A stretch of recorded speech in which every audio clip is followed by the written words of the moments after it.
pod bay doors, please, Hal. Well, if it isn't Philo Vance. I beg your pardon? Who said that? I haven't seen you since you solved the Kennel murder case. How are you? Well, for the love of... Nick Charles, what are you doing up there? Impersonating a book cover? Shh. I'm working on a case. Don't tell me you've gone back to detective work. I thought you had turned respectable. Didn't you get married? Oh, didn't I? Vance, I married a girl in a million. I heard it was a girl with a million. Well, same thing. I've become a California gentleman. I never heard of such a thing. What are you doing here in New York? Well, it seems that Clark Gable is making some personal appearances here, which interests my wife. And there's a very good bar at the Ritz, which is all right with me. So we popped into town to play. But would you believe it? Before you could say Metro Goldwyn Mayer, I stepped right into the middle of a baffling murder mystery, and they put me to work. Well, you poor fellow, you have my deepest sympathy. I can use it. Believe me, Vance, this case is a toughie. It all revolves about a tall, thin man. I was standing at the bar of the Ritz one day, reaching for an olive, when a very pretty girl suddenly popped up in front of me and said, Hello there. Hello. Another glass. How are you? You know, we do know each other. Certainly, we've known each other for years. Aren't you Nick Charles? Huh? You don't remember me. I'm Dorothy Wynant. How is your father? Oh, that's what I came to ask you. He's disappeared. Chris, what are you going to do? That's what I said I'd do. Chris, you wouldn't do that. Nicky. Automatically. Nicky, put Asta in here with me tonight. Oh, yeah?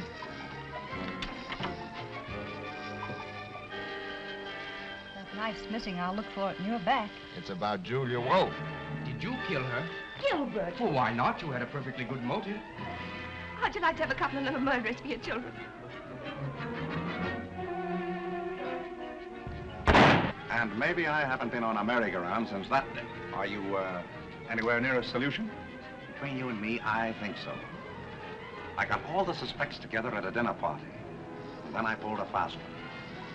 I told them, and the murderer is right here in this room tonight. He's sitting here at this table.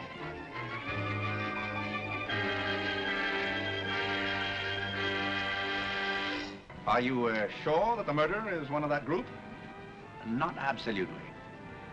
But I know where to find out. Where? Right in there. Now, you watch me. I'm going to dissolve slowly into this book. If you'll stand by, I'll give you the answer.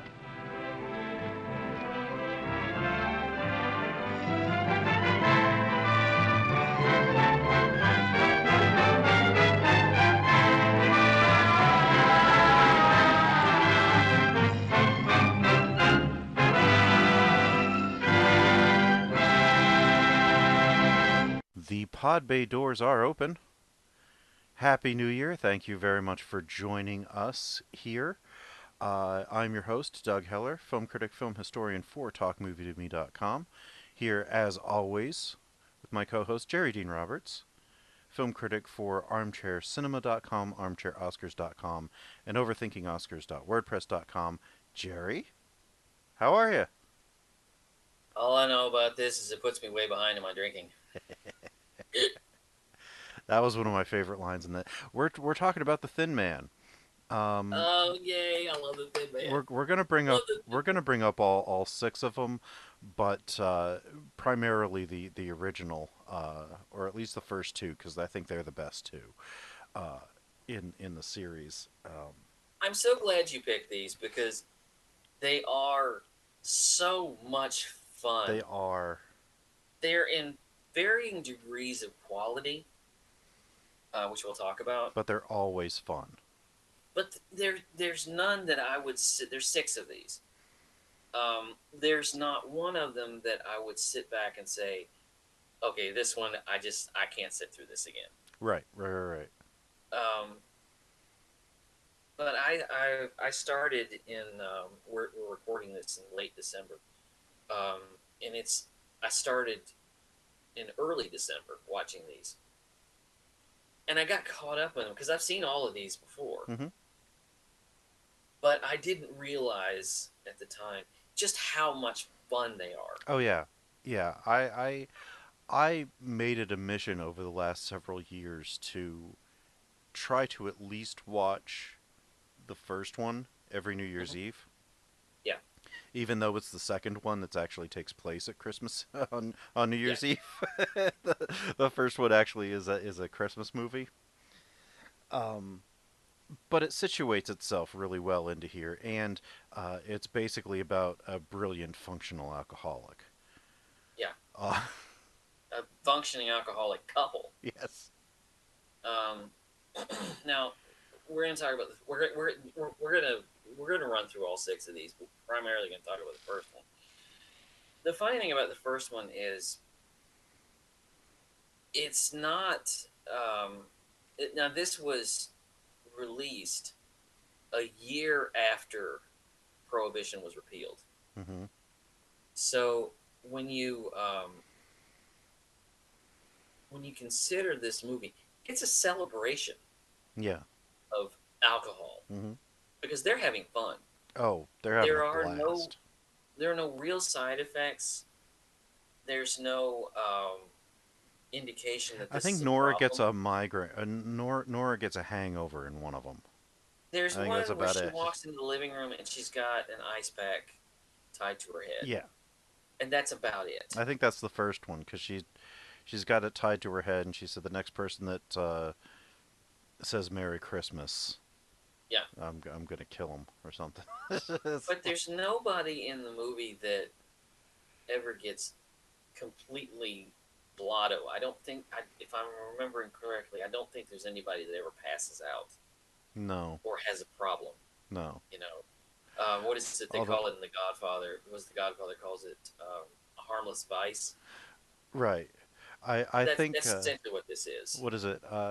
The person that gets most affected by it is the guy that wants to call his mother in San Francisco from the Christmas party. Oh, the crying He's drunk. crying. The crying drunk. Yeah, because if you watch that scene, there's a scene late in the movie where they're having a party at their house, and all different kinds of drunks are there. There's a mean drunk. There's a crying drunk. There's a uh, there's a laughing drunk. They're all represented, Hmm. and I want to call my mother. I want to talk to San Francisco.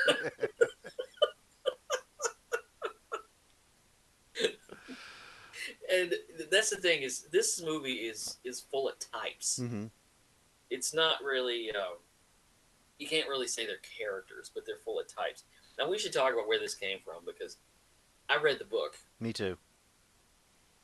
and the book. How do I say this? Let's say this nicely. The book is better written because Well, the case that is in place here in the book makes a little more sense. it's Dashiell Hammett. It's, It's it's Dashiell it's Hammett, always going to be well written when it's Dashiell Hammett. but the case in the movie is really hard to follow. It's first of all, you're watching a movie about Nick and Nora Charles. You don't really care, Right. but the case that they're putting in place here, I wouldn't complain about it so much, but it takes up so much of the movie. It's 20-25 minutes before we see Nick Charles. Yeah. Yeah. It's a lot of setup, and it's an interesting payoff though. Um, Yeah, it's although kind of an Agatha Christie I payoff. see that's the thing.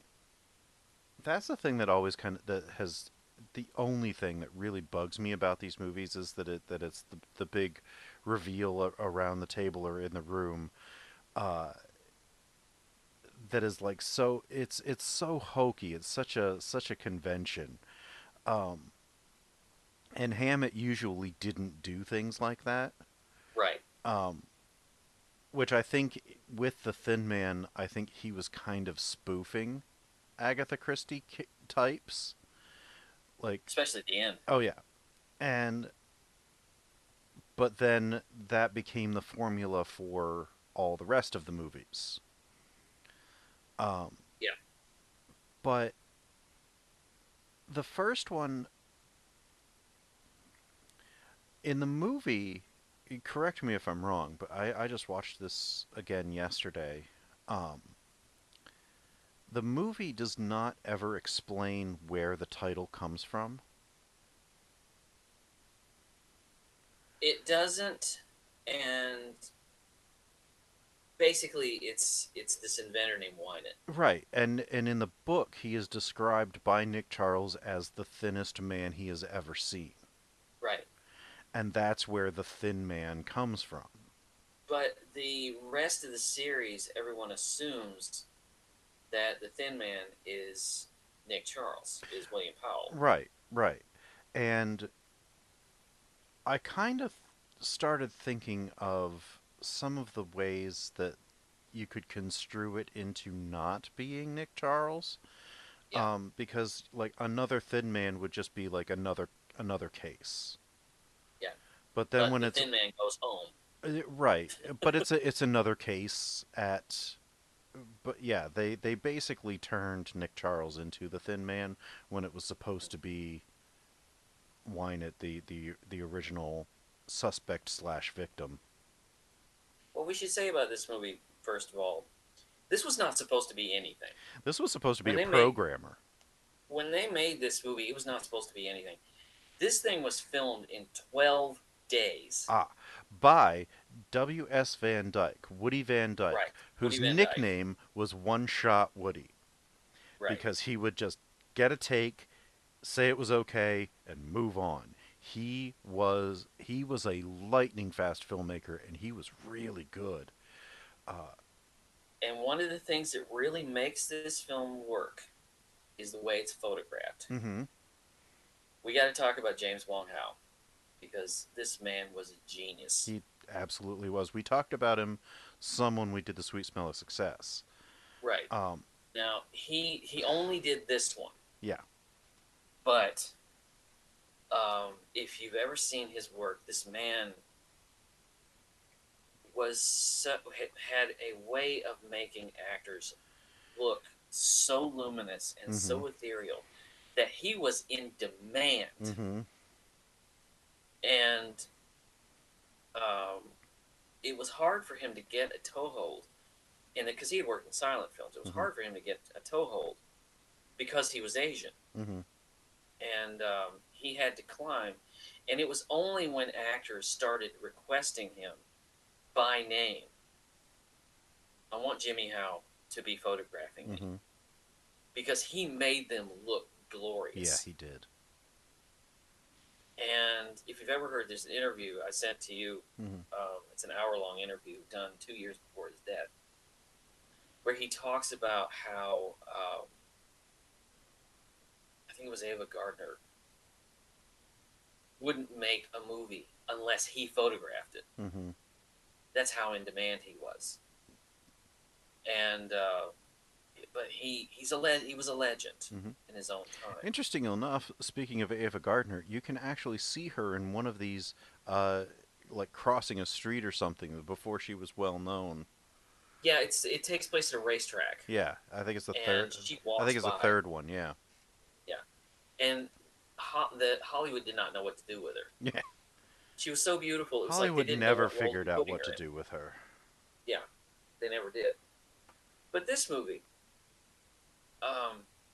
you're so interested in Nick and Nora Charles that the plot of this thing is so screwy. I don't even know if I can explain it. Basically, and help me out with this, Okay. because basically Maureen O'Sullivan comes to Nick Charles because her father is going missing. Mhm. And the story really begins with this inventor named Wynant, who has been saving these savings bonds for his daughter who is getting married. Right, and it's $50,000 worth, and in 1934, that meant something. Yeah. Especially during the Depression. Yeah, and so This is, by the way, the only one of these films is pre-code. although the second one doesn't really tamp down too much on the drink, Right. it features a 27-year-old Jimmy Stewart. He knows who Wynant knows who took the money. he goes to his mistress, Mhm. whose name is Julia Wolf, and he says, "I want that money back." And she says, "I don't have it." He presses on her, and she says, "Okay, I can give you 25,000." He says, "No, you're going to give me the whole thing." She's like, I don't have it, and he's like, well, that means that there was a partner, Yeah, and so she ends up getting killed, yeah, and and discovered by his ex-wife. yeah, who went to go talk to her, and he had set up a trip that he was going to go away uh, for work on some invention that he didn't tell anybody where he was going, Right, and he was going to be back by Christmas Eve so that he could see his daughter married on Christmas right. Eve, and um, he just never shows back up.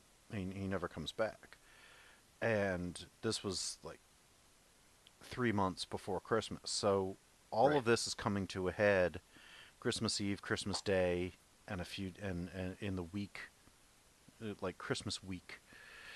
And what ultimately gets revealed is that Wynett was killed those months ago before he could go anywhere Mhm. and buried in his own lab, which is when the shop Under the got floor. closed up. And because Nick had worked for Wynett when he was a private detective before he married into money. Mhm. Um, Yeah, because he's retired and Nora has inherited her father's money, right, and and he's they're living off managing of that. it. Yeah, yeah. Boy, are they living. Boy, are they living. Um, but uh, there's this whole thing about there's more supporting characters in this thing than I so think many I've ever seen people. before. And really, the funny thing is, it's like Agatha Christie in that you have all of this gaggle of supporting characters, and they don't really mean much Mm-mm. when it's all over. No, it ends They're up interesting along the way. right. It ends up being the lawyer who's been really super helpful all the way through, and wanted Nick to take the job because uh, he thought that he could throw everything off, and if Nick Charles got uh, thrown off, then he would be in the clear. And if I had a dime for every time anybody in this movie said, "You're not going to pin this on me," you know, or some variation of this, because there's the tough guy, there's the little egghead who's studying was it sociology or something. There's the ex-wife, there's the gambler, there's all of these different characters. There's the Maureen Sullivan character. Mm-hmm. And the funny thing is, it doesn't matter because our focus is on this relationship between Nick and Nora. He doesn't want anything to do with this case. He's retired. But she pushes him into it, And, mostly because I think she likes the thrill of it. oh yeah, yeah. I think that was probably a big reason why she married him. Yeah, And she's intrigued by this, and she wants to see her husband work because she knows he is famous in the underworld for being a great yeah. detective, and uh, she never really got to see him work a case. So she wants to see him do this, and then she gets a taste for it. Right. And every one of these movies is there's a personal connection.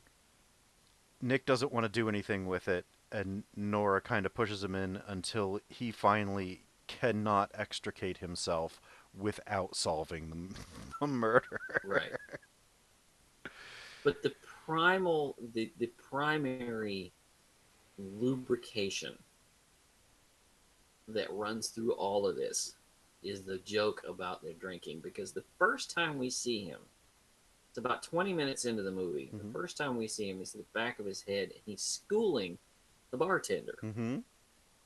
And he's telling the bartender, if you want to The do the different was it rhythms to shake cocktails to. a Manhattan, you got to do the two-step. If you want to do a good martini, you got to do the waltz. Mm-hmm. It's waltz time, and he's just schooling this kid into how to properly mix a martini. And I love how he pours the martini, puts it on the waiter's tray, turns around, and then picks it up off of the waiter's tray. He Yeah. was mixing his own drink. And as functional as he is, as much on his feet as he is, we find out he is on his 6th martini. Mm-hmm. Because she comes in, and the first time we see her, it's her point of view. Because we see Asta first. And he's on a leash and The he's pulling her. greatest movie dog ever. Yes. Yes. He's Sorry, pulling Lassie. her. Sorry, Lassie. He's pulling her, and we see her point of view. Mm-hmm. He gets to her, they sit down, and she says, how many martinis have you had? And he says, I'm working on number 6. And she says, waiter, line them up. I want 6. Right, right she here. wants to catch up. She wants to catch up. And it's just... If these people really existed, I think it would have been mandatory for them to donate their bodies to science to see how they were able to not have cirrhosis and die at such a young age. to take their and wring them out. You know, I mean, it's so. I mean, it's movie drunks. It's not, Right. Because obviously, no one can consume this much alcohol and still be standing. And but it's seen as light, frothy fun. Like I said, this movie takes place a year after the repeal of Prohibition. Mm-hmm. So this movie, in a lot of ways, is a celebration of that. And the only after effect is a light hangover. Right. And it's just it's so great because it's almost like a polite kind of contest between the two of them Uh-huh. to see who can keep drinking. Right. See, the thing of it is there's no hangover for them because they never really stop. Right, because they never stop. Yeah.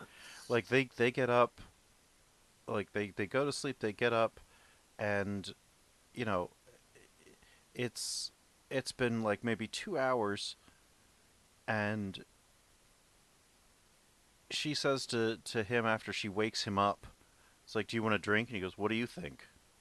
And she comes back with a drink. And it's just there's no chance to have the hair of the dog that bit you, because you just don't stop. That's the best way to not get a hangover, is to just not stop drinking. And he says, I'm going to make a couple of drinks. And she says, I'll take mine dry. And he says, oh, you want one too? Yeah. Oh my God, the sexual innuendo in this thing. This is the funny thing about this couple, is because unlike most movie couples in this point in history, this was 1934, by the way. You actually feel like they have a sex life. You actually feel like, despite the separate beds, right? Despite they're still sleeping in separate beds. But you get the feeling they push them together quite frequently. Mm-hmm. One of the things about that came in with the production code is not only were couples sleeping in separate beds, but they put a dresser between them, mm-hmm. so there could never be a suggestion that they would push them together. And in that case, just have them sleep in separate rooms. Yeah, My God. yeah. I mean, I love that.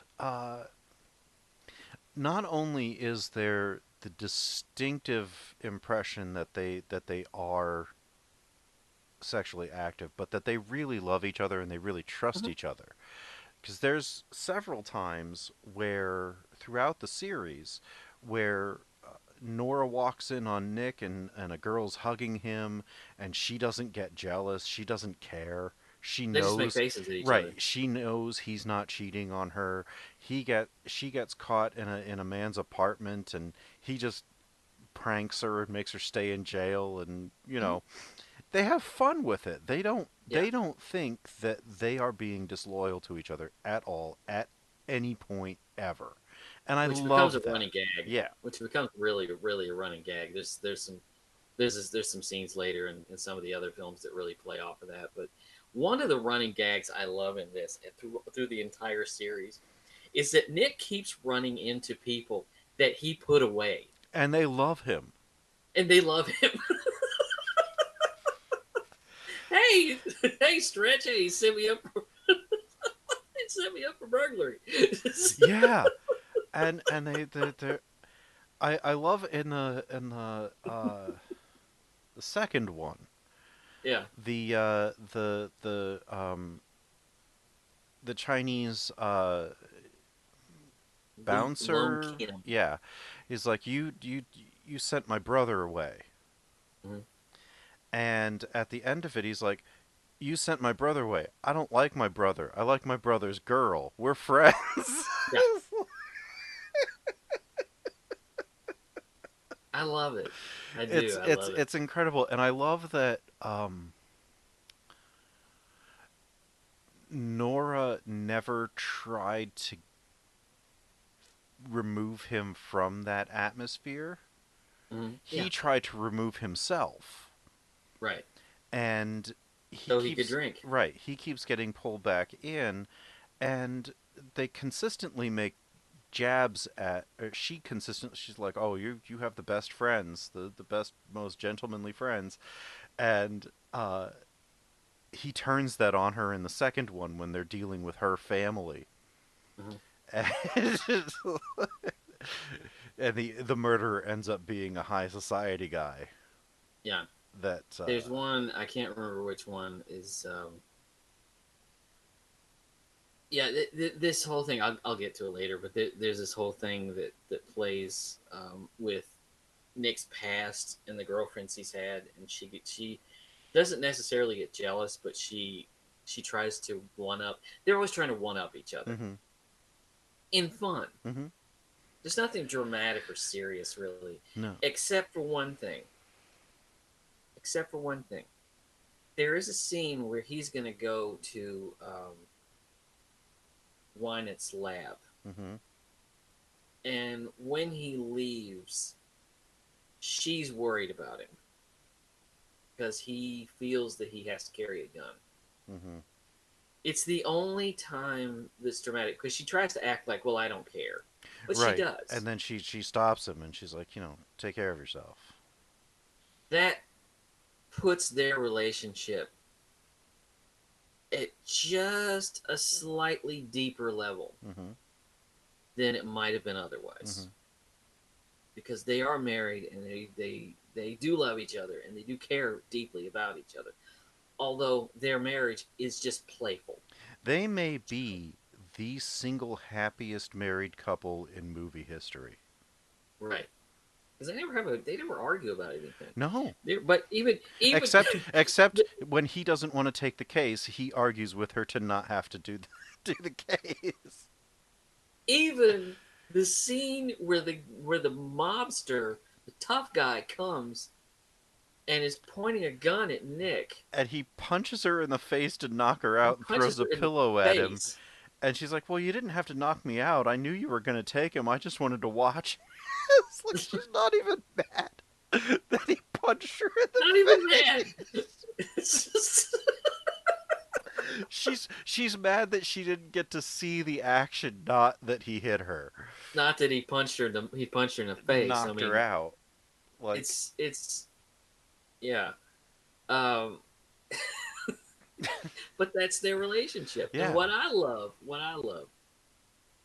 is the fact that the movie spends so little time with Nick actually doing the work. Yeah. He's not actually there's not really a point.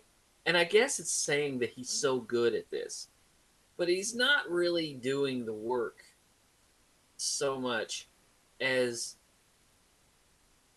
when you get to the end of the movie, he has a dinner party for all of the supporting characters. He doesn't even know. He doesn't even know who the in non Agatha know Christie who the killer way. is. He doesn't have it all figured out. He just gets the principles together and works them until they give themselves up. Right. So like, and then he lays out the facts and just lets them come up with it. yeah. And you know, there's just all manner of characters. Cesar Romero is in this, Mm-hmm. and as you know, it's just strange when you. And by the way, I should mention also, when you go through this series, in every single movie, there's always a future star. Mm-hmm. Here, Cesar Romero shows up, and I'm like, that's the Joker. Yeah.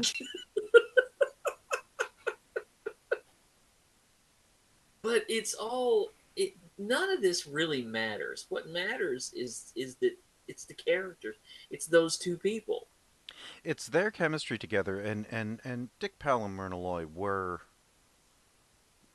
one of the best movie duos, Yeah, especially in yeah, classical Hollywood.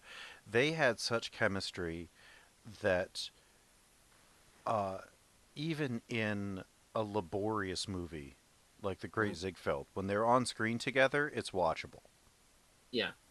They made 14 films together, Mm-hmm. and only 6 of them were The Thin Man.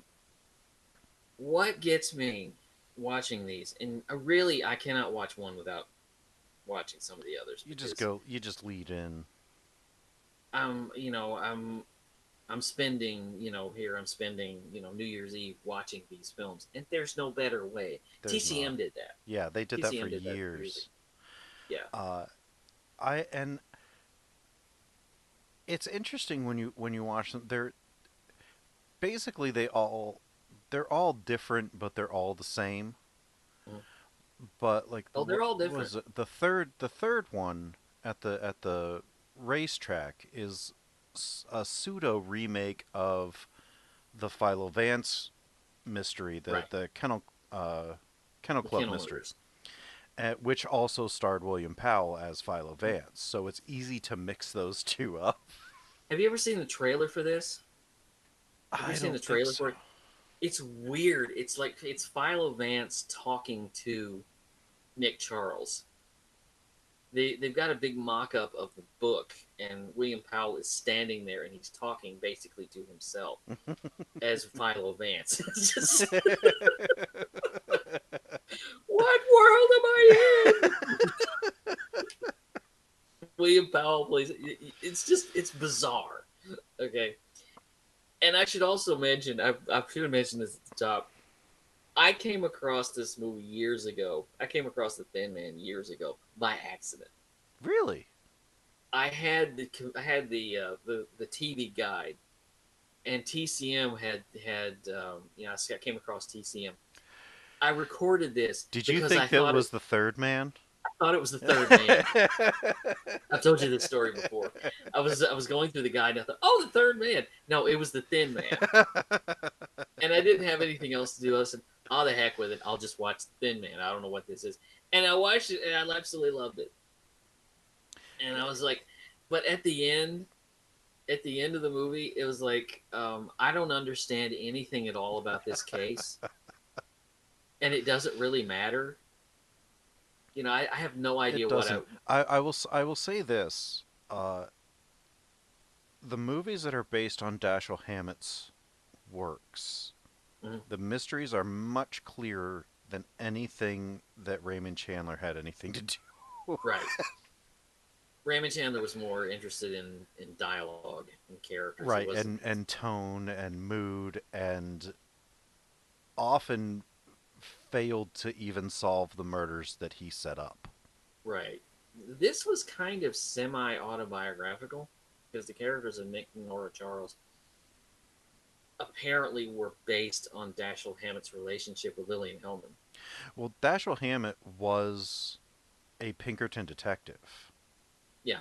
Back in the early 20s, out in San Francisco, which is he based the Continental Op, which is his most prevalent character, on himself.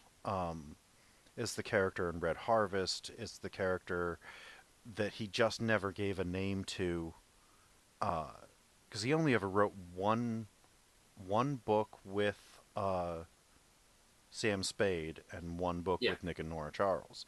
But he had a hand in a lot of these screenplays. He did the first four, I think. Anyway, by the fifth and sixth, he didn't have anything to do with any of them because he had a lot of problems with how they were adapting them, and he never quite won an argument. So he just kind of washed his hands of the series after the fourth one. Well, I should say that again, I said this before. The movie was never really intended to be a series. It was intended to just be a clever, cute little knockoff. It wasn't. They filmed it 12 days. Yeah, it was supposed to be a programmer that showed up in a double bill and forgotten. But audiences really responded. The thing made $1 million. Yeah. So obviously they wanted to take these characters and make a second one. And I'm going to say something controversial. I think the second one's just as good. I think it is too. I think the first two are on par with each other. Uh-huh.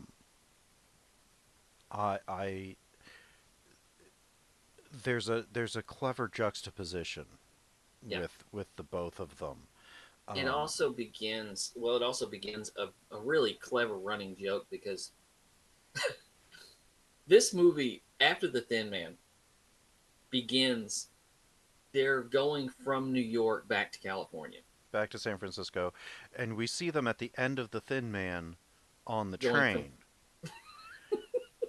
And we see them arriving after The Thin Man 2 years later. Right. But it's really later in that week because it's from Christmas in The Thin Man to New Year's in After The Thin Man. Because I think in the first four, the joke is they're going from one place to the other, and then the next one they're going back and forth. Yeah. And but this one opens like a few days later. At the end of The Thin Man, they're getting on the train to go back to California. And in the beginning of this one, after The Thin Man, they're actually getting off the train. Mm-hmm. They're arriving, essentially. It's a long train ride. It took them 2 years. It's a long train ride. 2 years. And apparently, the Wynant case has become so well known that he's basically a celebrity. Right. All of a sudden, he's a celebrity now wherever he is because it got so big it was national attention and everything. Because I mean, the newsboys and the cops and the train porters and everybody, they all just love him, and they know who he is, and they keep rushing up to him like he's some kind of celebrity. And this is interesting because I'm going to tell you, I laughed more in this movie than I did in the other one. Oh yeah, just because of the setting. They get called. They get called to Nora's aunt's house, and by the way, her aunt is played by an actress named Jessie Ralph, who is absolutely wonderful. Yes. I love this character. I would have loved to have seen a movie just about this character. Yeah. She's so funny because everything she says is funny. The way she says it is funny. It's like, oh, you remember Nick? Yes. Nicolas.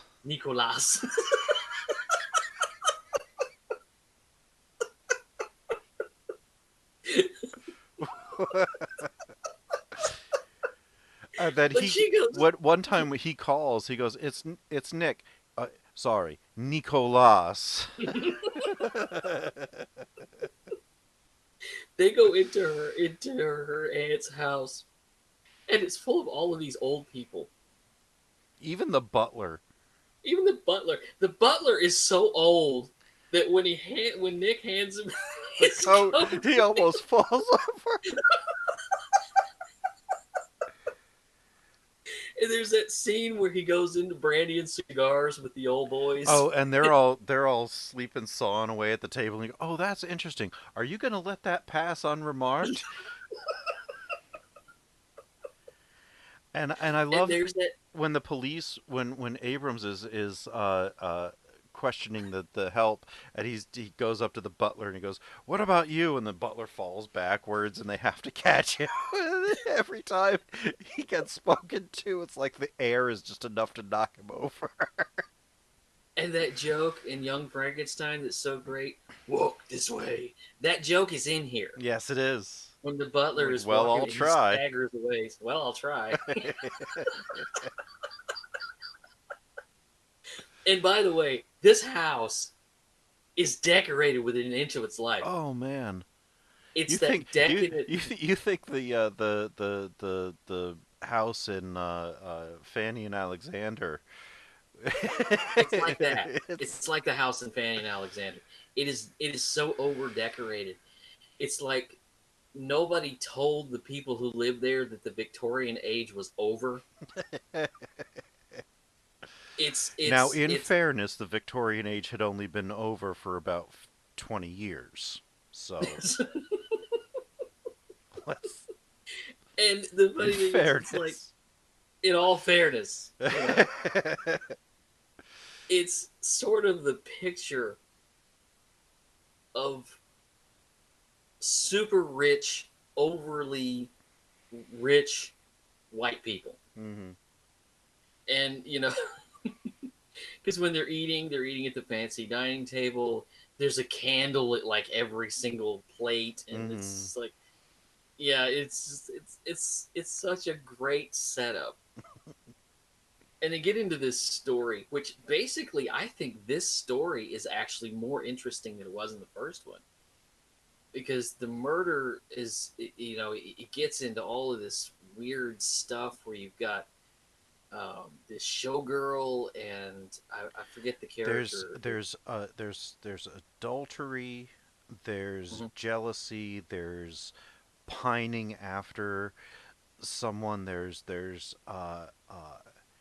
blackmail, there's cover-ups, there's all sorts of different angles that in many ways are there to throw you off.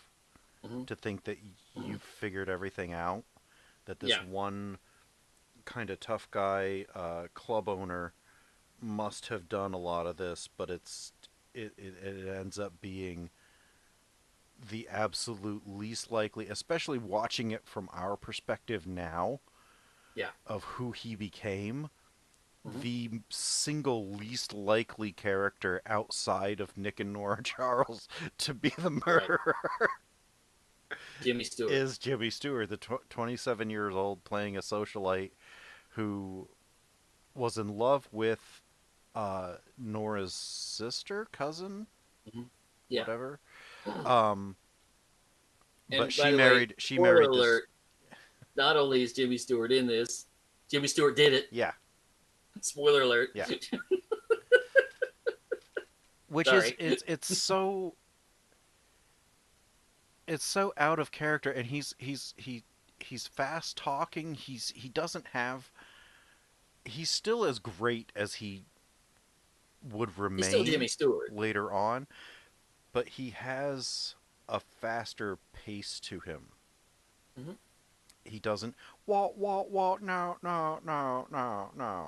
He's Jimmy Stewart. Hold on there. He's Jimmy Stewart, but he's not the Jimmy Stewart that Impressionists.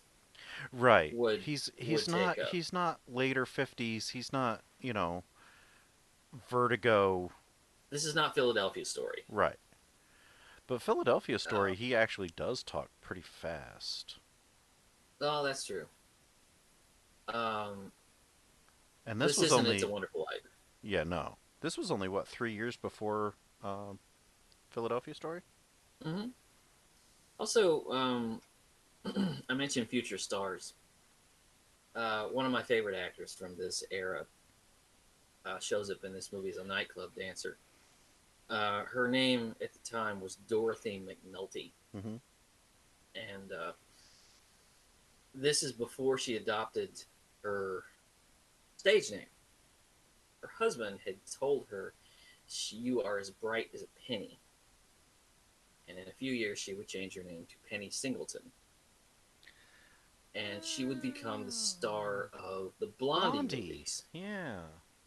You don't even recognize her because she's a brunette in this. Yeah.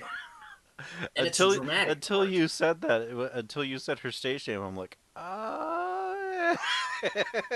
Yeah, until and she was a brunette, and in a few years she would become Blondie.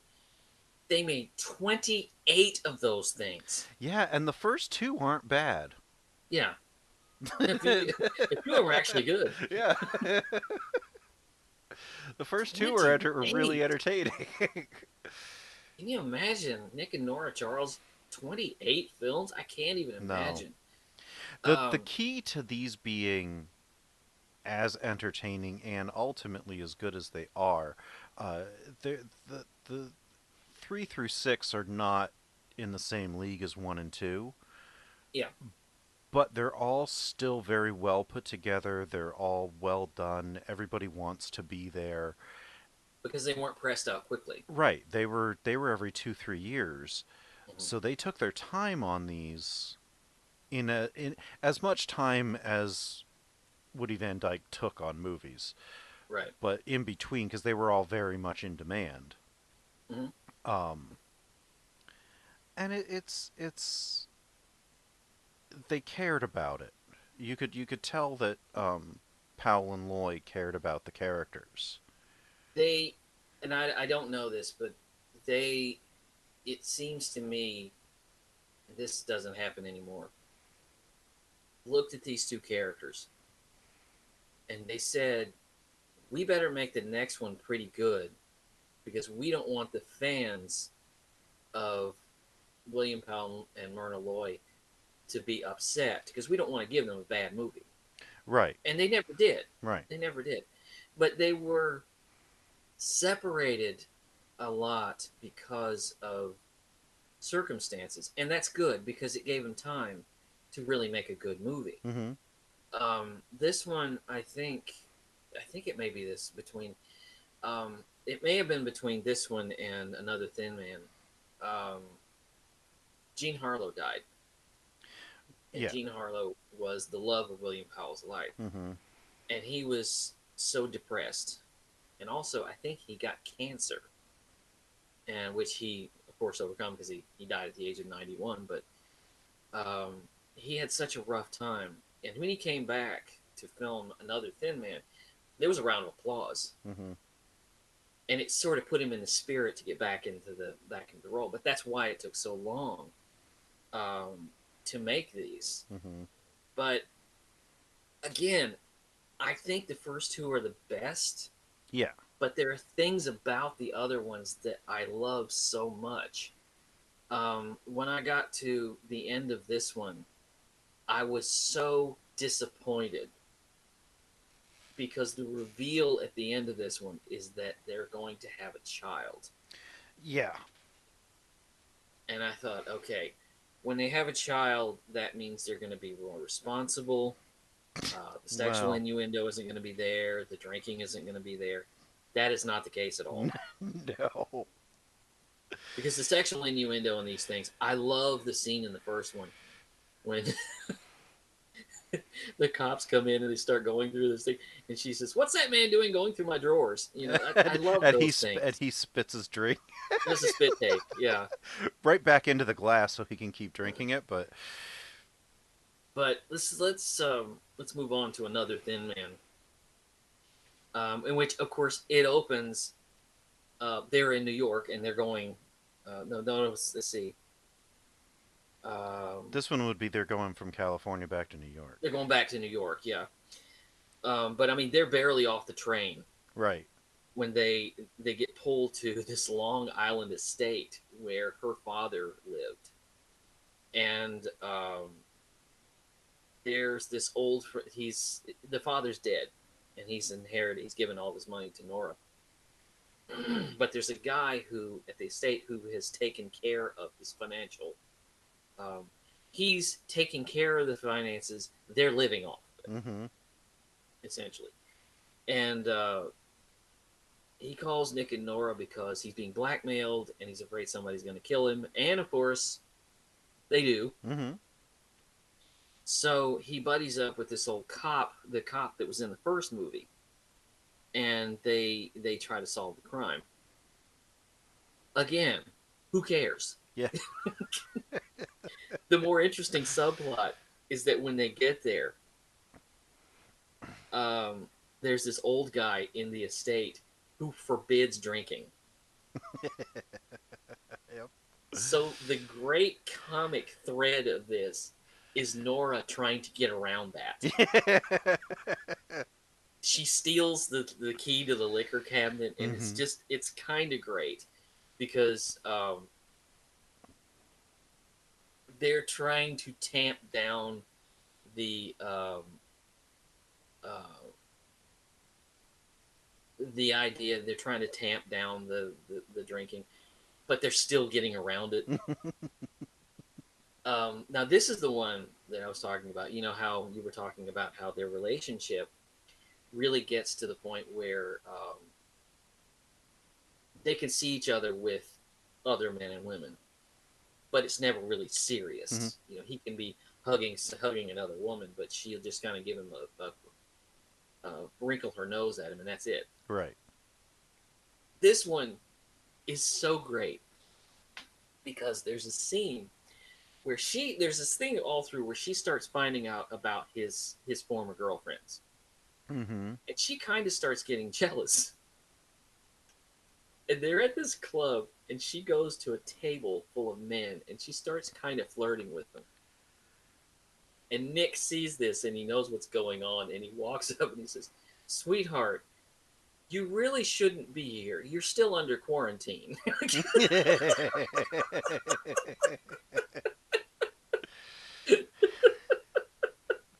But it's so great. And that goes back and forth through the whole movie. Oh, yeah. And it's so much fun. And it's, again, this one I'm having trouble remembering because I saw it a month ago. But I enjoyed it, so I remember I enjoyed it so much. The first two stand out, and then the last four kind of blend together. They do. As they do. like but one they're whole all big long distinctive. movie. Yeah, they are.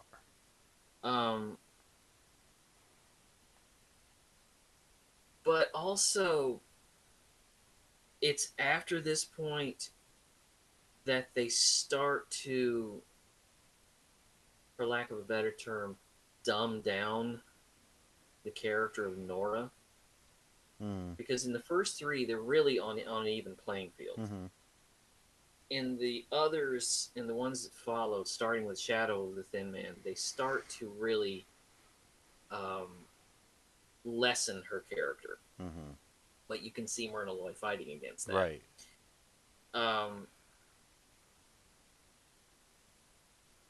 So when you get to Shadow of the Thin Man, which is the last one shot by Woody right. Van Dyke because he died in 1943. As much as I passionately hate the addition of Nick Jr., this movie opens with a beautiful scene because he's taken. It opens with Nick has taken Nick Jr. and Asta, which they do this weird thing through the movies where Asta has a girlfriend. Asta has Mrs. Asta, and a whole litter of puppies, and a black terrier that he thinks is messing around. That whole thing in the second one is hilarious. But it's really weird. It is weird, but I do like that he puts the lawnmower under by the fence so that the dog can't come back through. Well, the third one, the Shadow of the Thin Man, as much as I hate Nick Jr., it opens with a great scene where Nick is out walking Asta, and he has Asta and Nick Jr. on leashes. That's because that's great parenting. And there's this great scene where he sits down on a bench to read Nick Jr. a fairy tale, but he's reading a racing form, but like a fairy tale. And he gets back home, Nick Jr. gets back home, and he tells his mother that he read him a fairy tale. He says, "Oh, it's wonderful. What fairy tale did you read?" He says, what fairy tale did you read? Son of a gun is 40 to 1.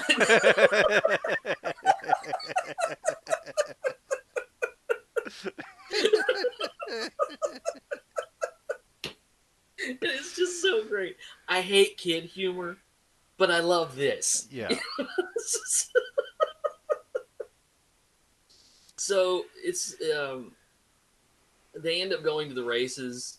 There's they get pulled over by a cop because Nick was speeding. And by the way, I think possibly Myrna Loy may not have invented, but may have perfected resting bitch face because she gives so much of it to him in this movie. Her expressions in this movie are just gold. They're on their way to the track, and he's speeding. They get pulled over by a cop, and the cop, of course, recognizes him. Mm-hmm. The Blues Brothers drives by. Ambulances, fire trucks, cops. I mean, this whole thing. There's like 50 vehicles that blow by them. And so they end up at the track. And of course, naturally, everybody knows them. Mm-hmm. And he ends up getting pulled into the case. Of course. Of this jockey who has been murdered.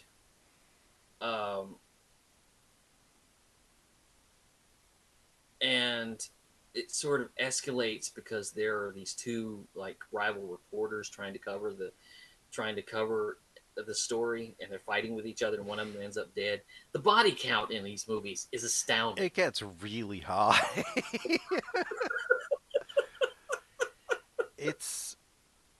I think James Bond killed fewer people in the first like 3 or 4 movies than they kill in the first 3 or 4 movies of Thin Man. And drank just as much. Yeah.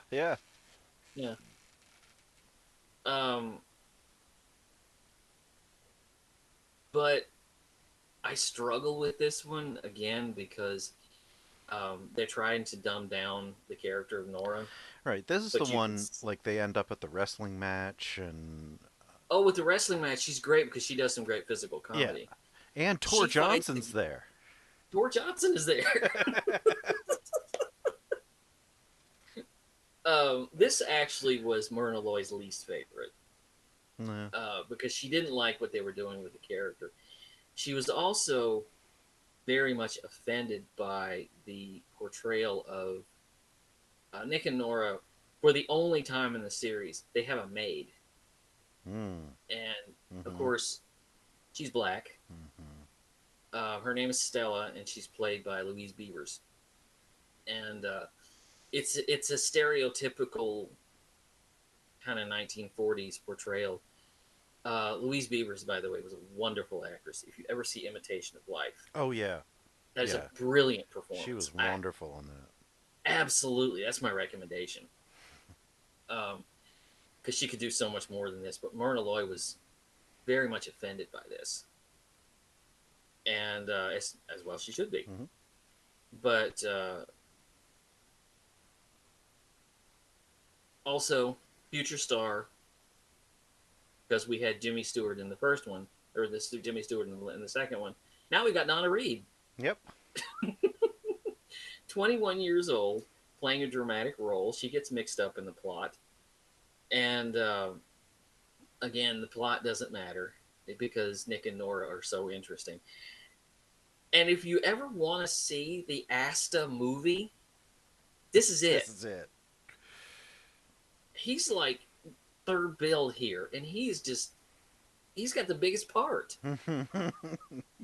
You know, and but I struggle with this one. I can't call it the worst. I can't call it the worst because there's not one that I can really point to and say is the worst. But this would not be the first one I would pick up. It is problematic. Yeah. It's cute, and you can tell where MGM cleaned it up from the first one. You know, Nick and Nora, you know, she's been pushed into a supportive role. Behind it, the balance is off. Right. It doesn't work. I like the idea of putting them in a racetrack because racetracks have notoriously been, you know, the home of like scrupulous types. It's always in fiction. It's always the scrupulous types. So putting them in this is interesting at a time when the production code was pressing down on this series. Right. They don't drink as much in this one. They have drinks, but they don't drink as much in this one. And that's really noticeable. Mm-hmm. But it's really noticeable when you get to the next one, which is The Thin Man Goes Home, which we were talking earlier about the problem with the name, because the Thin Man refers to Lynott in the first movie, The Inventor. And here it seems to be referring to William Powell. Right. And, you know, like, as I said, I think that there was a way to construe them referring to the Thin Man as a case and not as a person Right. until Thin Man Goes Home. Right. Because even then, it's like, yes, it's going back to Nick's childhood home and his parents. Sycamore Springs. Right. In New England. So it's like the case follows him home. Yeah. But at the same time, it's still basically referring to him. Yeah. It's still basically referring to him. What I really have a problem with is they don't drink at all in this one. The alcohol that was so prevalent in the first two films is not here. Right. There's a scene, there's a reference to him drinking, I think it's cider, Mm-hmm. and that's it. Yeah. Well, it's at least there's that. In the sixth one, they're going to open up what Nora refers to as his last bottle of scotch. Right. That gets shot, and he says, "Was anybody hurt?" And he goes, "Yes, an old friend of mine went to pieces." Like, that's the worst way to kill a bottle. Yeah. Well, obviously, he goes home and a crime has been committed. Mm-hmm. And since everyone in town knows that Nick is a famous detective, they all assume that he's there to solve it. Right, and his father was never particularly impressed with his profession, and he wants to show his father that he is really good at what he did and that it was something that was beneficial.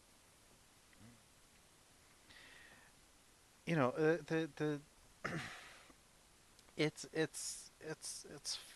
it's weird how they kind of construed all of this together. You could tell that they were reaching, and this one was the first one not shot by Woody Van Dyke. Like I said, he died in 1943, and it suffers as a result. It feels more like a studio production. Mm-hmm. It feels more like a production that was put together by executives, and it's a lot cleaner. Mm-hmm. The bad behavior is a little less of the bad behavior. It's there. Mm-hmm. Absolutely, it's there. There's a scene where the innuendos in this are still there.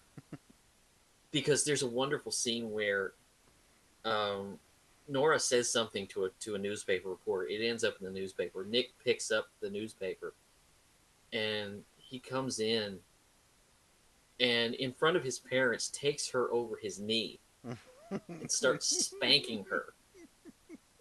And she says, no, please, Nikki, not in front of your parents.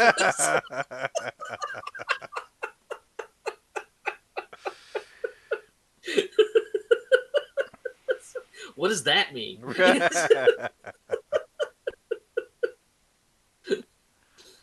But this case, it's like there's been a murder, and everyone assumes he's there to solve it. It gets back to this young woman played by Jane Meadows, who spreads the rumor even further, and it gets in the newspaper. And so some criminal types start getting nervous, and they start bumping off people who could drop a dime on them. Mm-hmm. What's interesting to me is that since Nick knows everybody in town, I think it makes the case that he's on a little more palatable. Mm-hmm. It gives it a little more weight because it's not like, in the first one where you just had this gallery of just weird characters that he didn't know. Here he knows everybody, Mm-hmm. so there's a little more weight to it. He knew a lot So of it's people in the second one too. Yeah, and you know a lot of people in the second one too. And it's interesting that in the second one, we met Nora's people. Mm-hmm. Here we're meeting his people. Mm-hmm. So they're kind of letting you get to know the people that knew them. And what's interesting to me is when we meet his parents, you were talking about this before, when we meet his parents, their reaction to him and his life is very logical, Mm-hmm. particularly the relationship with his father. Because his father never really, like you say, he wasn't all that impressed with Right. this. He was a doctor, wasn't he? Right, right. And he's just not that impressed with what Nick does. Mm-hmm. And it's an interesting dynamic the way they build that, because I mean these characters could have been just stock characters, the old man's proud of his son, Mm-hmm. or something like that. I like that idea that Nick's father wouldn't have approved of this. Mm-hmm. um, but while I like the case that they're on, I don't like what they do with Nora in this one. Yeah. She's almost a background character in this to me. And they did such a disservice to Myrna Loy. Now, you have to understand, this was the first one made after the war. Mm-hmm. Myrna Loy did not make a movie during the war because she was off doing, USO shows and stuff. work for the war effort. Mm-hmm. And so she did not make a movie. They were going to replace her. That was the only thing that really got her back into this, Mm-hmm. because they were going to pick another actress. I can't even imagine. That there's no possible way that could work. There was no possible way that could work. And it was so, like I say, it was the only way she got back into it. Mm-hmm. But you can see her fighting against it. She has some great lines. I don't know if they're ad libbed or not, but she has this great line too. She tells Nick, "Are you drunk?" And he says, "Yes." And she says, "Well, you shouldn't have gone out and gotten drunk without me." Without me, yeah.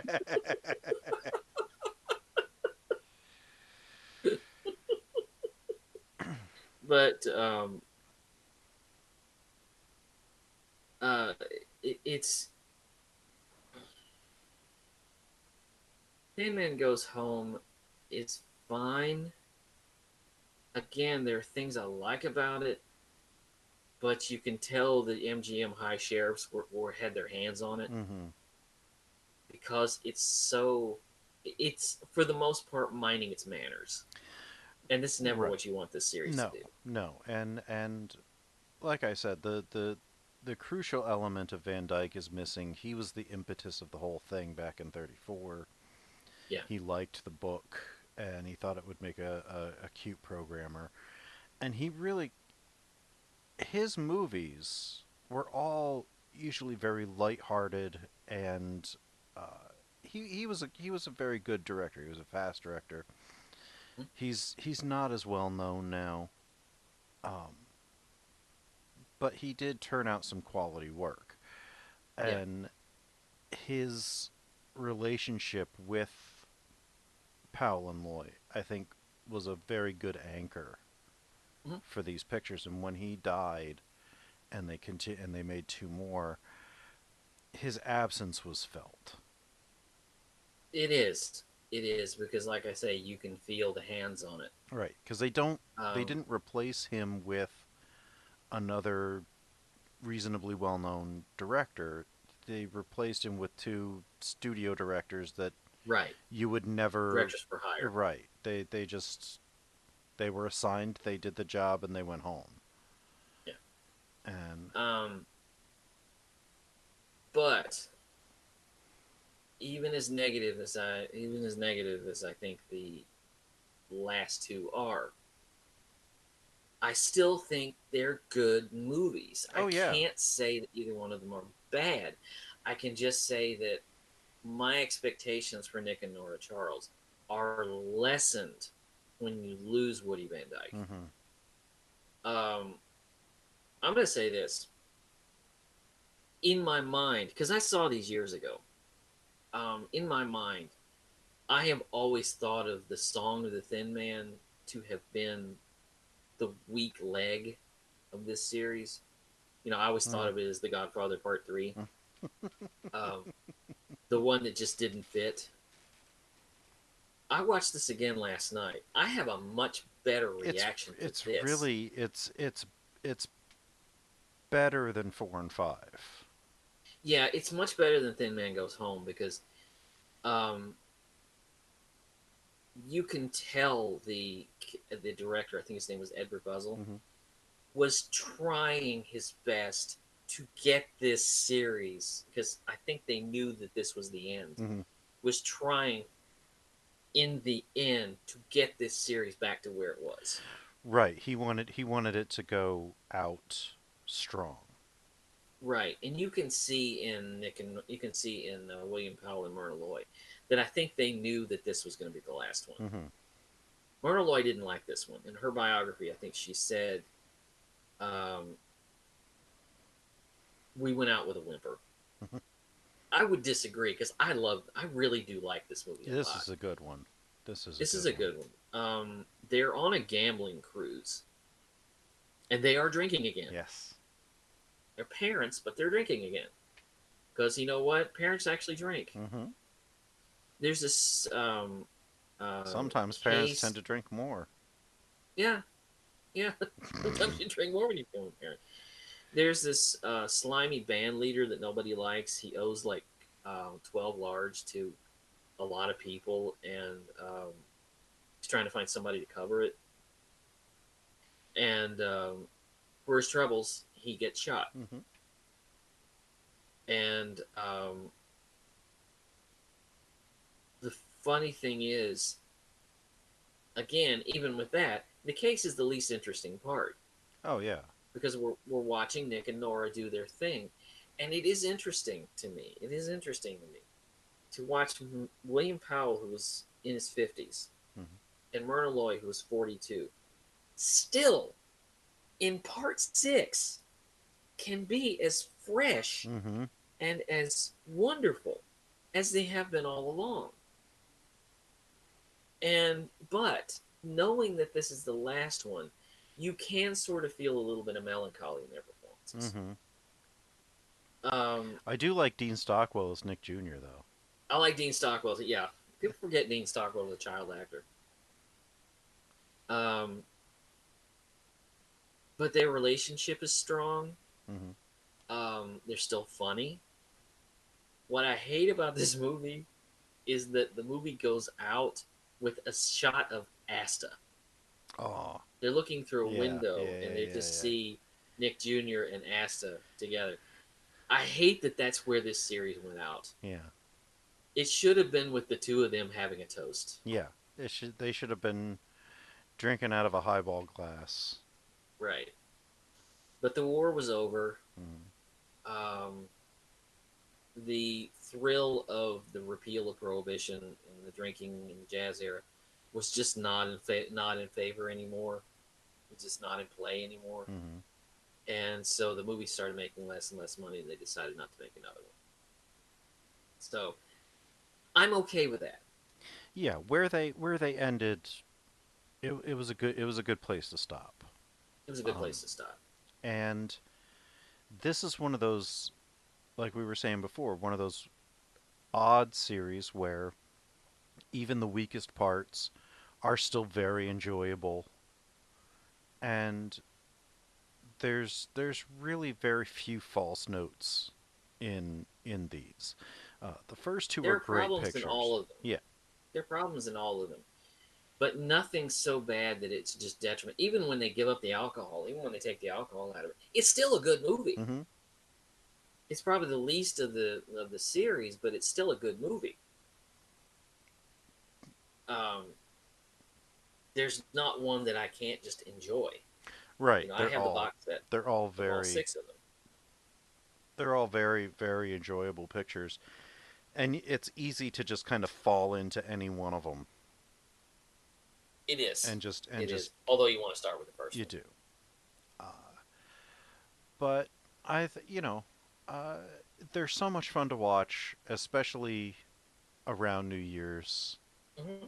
It's a It's a good great way way to spend the New Year's it's a weekend. good way to it's a good way to kill New Year's Eve if you're not going out. Mm. Um, just I don't recommend playing a drinking game where you drink every time they do, because Oh you'll God, no! die. You'll be passed You'll out before you'll the first one's you'll over. you'll die. Yeah, you won't make it past the first half. Well, the first half hour featuring Nick and Nora. Mm. The first half hour is fine, but then once they show up, you won't make it.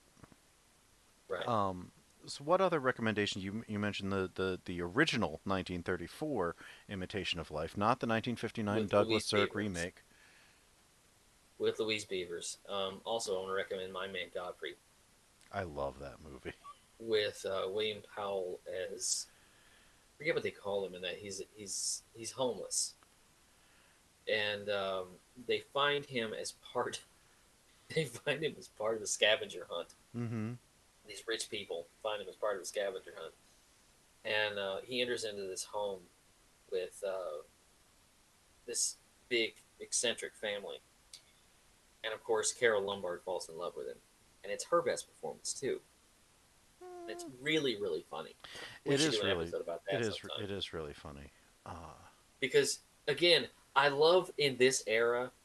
I love watching rich white people because they're having a scavenger hunt,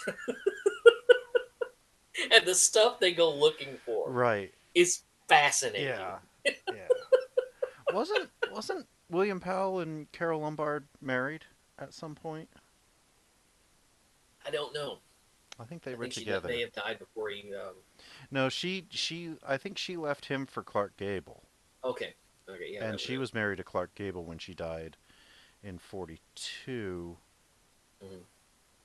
just Plane around crash. when in a plane crash, just around when To Be or Not to Be came out, which I think is her best Figure role, not to be fantastic. which we will be getting to in February. Mm-hmm. Uh, Looking forward to it. yeah. In terms of, I would recommend going back to 1932 and William Powell in the Kennel Club murder case, I think is what it's Kennel called. Murders. Yeah. Yeah, where he plays Philo Vance, and you get the template for what became uh, another. No, what's the fourth one? I lose track. Shadow of the Thin Man. Shadow. At the racetrack. It's kind of the template that they follow. Also, watch the trailer because it'll mess with your head. uh, I would recommend just about anything with Powell and Loy. Yeah, they made 14 films together. Yeah. But I cannot, in good conscience, cannot recommend The Great Ziegfeld. I hate that movie. Doug knows. Doug knows how much I have such a raging hatred. Yes. And it's not just the blackface. It's the Yeah. fact that the movie is just so freaking incompetent. I hate that movie with a passion. And Did I mention I hated it? It drags so hard. It's like 3.5 hours, and you feel every minute. Yeah, and I'm sitting there and I'm like, they have now I know Florence Ziegfeld had a lot of big numbers in his shows, but they go on and and on on and on forever. Yeah. I hate that movie. Yeah. I would recommend William Powell's final film, Mr. Roberts, which I believe we talked about with Jack Lemmon, because that was one of his first films. You know what'll be interesting? Follow up The Thin Man with The Lost Weekend. Now there's a double feature.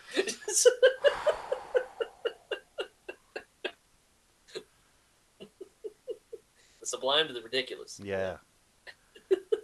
Because we talked about that in our episode. Or if you want to have like an alcoholic couple, go The Thin Man and then Days of Wine and Roses. We're leaving Las Vegas.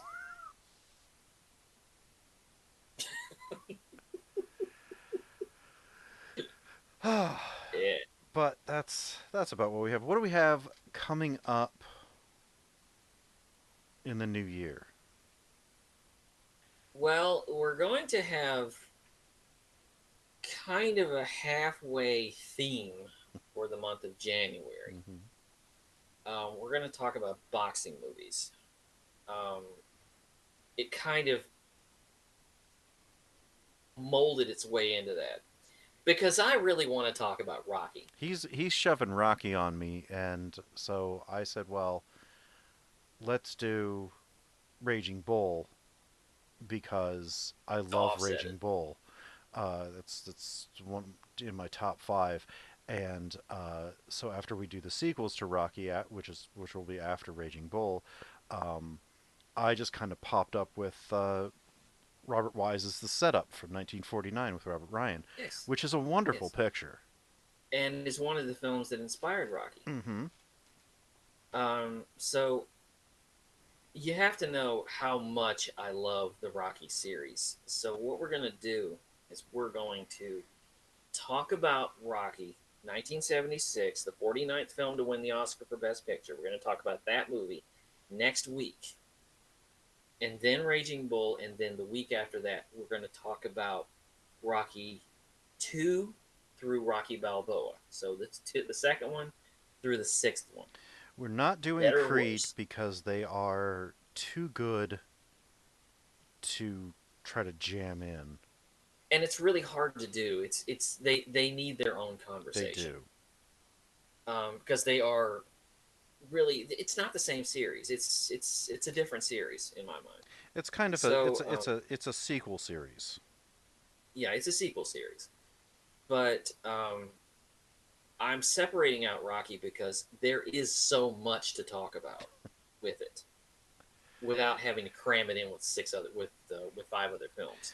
And I will be experiencing the entireties of 2, 3, 4, 5, and 6 for the first time.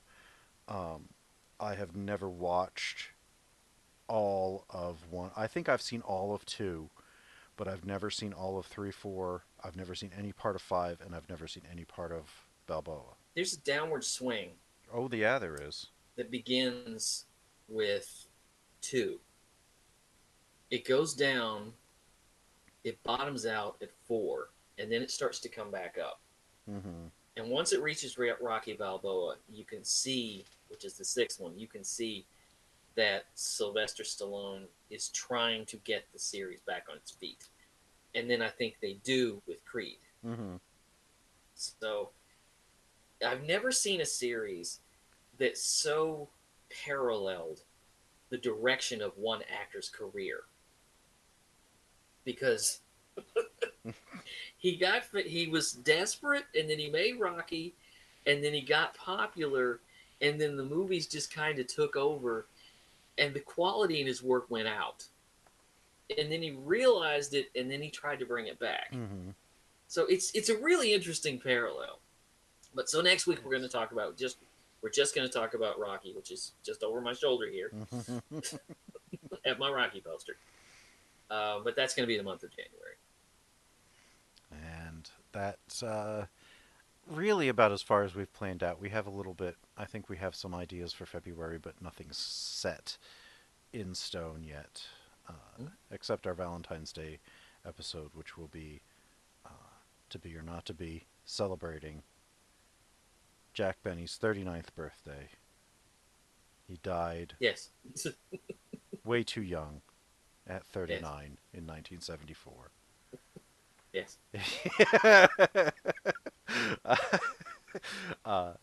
So that's the only one I think we know for certain. But that about wraps it up here for us on the Pod Bay Doors. Thank you so much for listening. You can find all of our back episodes at www.thepodbaydorspodcast.wordpress.com. You can throw a tip into our virtual tip jar at Patreon at pod_bay, as well as find us on Twitter at pod_bay. We thank you very much for joining us. Happy New Year. And the Pod Bay doors are now closed. The mission has been completed.